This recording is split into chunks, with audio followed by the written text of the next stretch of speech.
সকাল 6:30টার দিকে আমরা এখানে পৌঁছে গেছিলাম। প্রায় 9টার পরে পরে মন্দির খুললো। এখন প্রায় ঘন্টা আড়াই তিনেক বসেছিলাম, তারপর মন্দির খুললো। মন্দির পুজো হলো। যেটা বললো যেটা নাকি মন্দিরের যে পূজারি তার নাকি শরীর খারাপ, 5 মিনিটের জন্য মন্দির খুলেছিল। আমরা সঙ্গে সঙ্গে, আমরা 3জন ছাড়া আর কেউ আসেনি, সঙ্গে সঙ্গে পুজো করেই আবার পুরোহিত চলে গেছে। আর পুরোহিতের সঙ্গে সঙ্গে অনেক বাঁদর এসেছিল। যাই হোক, আমরাও বেরিয়ে যাচ্ছি। ওয়েদার ক্লিয়ার হলো না, প্রচুর মেঘ, বৃষ্টিও বাড়ছে, আবার প্রচুর ঠান্ডায় ওপরে। এখানে বসার সেরকম জায়গাও নেই।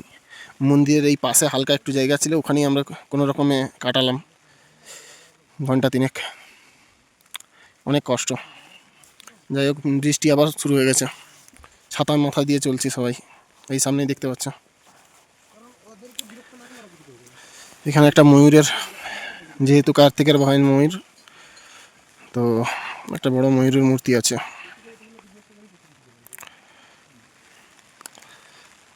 মন্দিরটা সুন্দর, সূর্য থাকলে দেখানো সম্ভব হতো। প্রচুর চারদিকে ঘন্টা দিয়ে লাগানো আছে। এটা মন্দিরের ওঠার অংশ।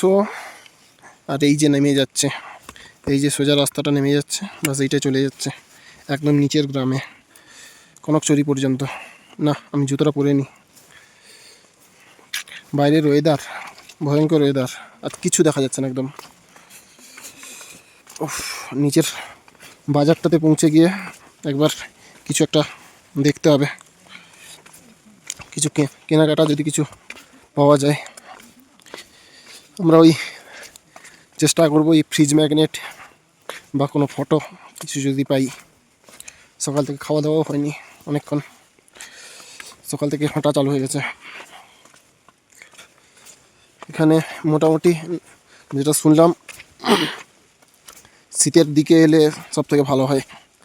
মানে ডিসেম্বর, নভেম্বরের মিডিলের ডিসেম্বরে তো বরফ থাকে, তার আগে আগে এখানের ওয়েদার একদম ক্লিয়ার থাকে।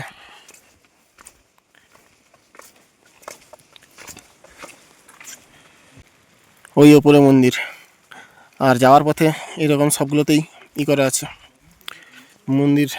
এই কে বলে এগুলোকে, চুন্নি বলে, এগুলো বাঁধা আছে। বিভিন্ন জন বেঁধেছে গাছে গাছে। বজরংবলীর মূর্তিটা বেশ বড়, সুন্দর লোকেশনটা দেখানো সম্ভব হলো না। যদি মেঘটা না থাকতো তাহলে দেখানো যেত। এখানেও মন্দির আছে, খাওয়ার জল সব রকম ব্যবস্থা আছে। এখানেও মন্দির আছে।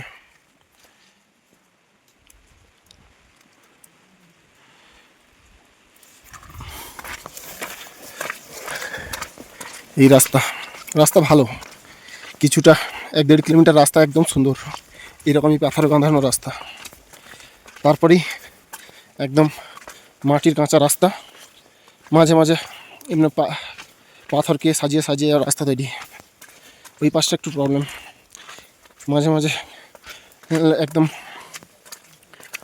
মাটির লাল মেঠো রাস্তা, এটা স্লিপ করছে। সকাল থেকে খাওয়া হয়নি, গলা শুকিয়ে যাচ্ছে জলের জন্য।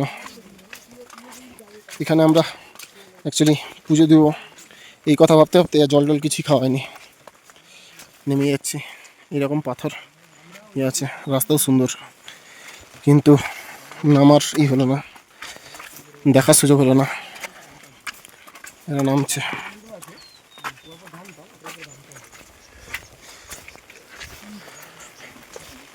রাস্তার ম্যাক্সিমাম অংশে রডোডেনড্রন ফুলের গাছ। এপ্রিল মাসের দিকে, মার্চ এপ্রিল মাসে রডোডেনড্রন ফুল খুব সুন্দর ফুটতো, ওটা দেখা যেত, কিন্তু সেটা এখন তো পাওয়া যাবে না। আর এই যে রাস্তা নেমে যাচ্ছে। ওয়েদারটা যদি আমাদের সাথ দিত তাহলে ভিউ দেখার মতন হতো।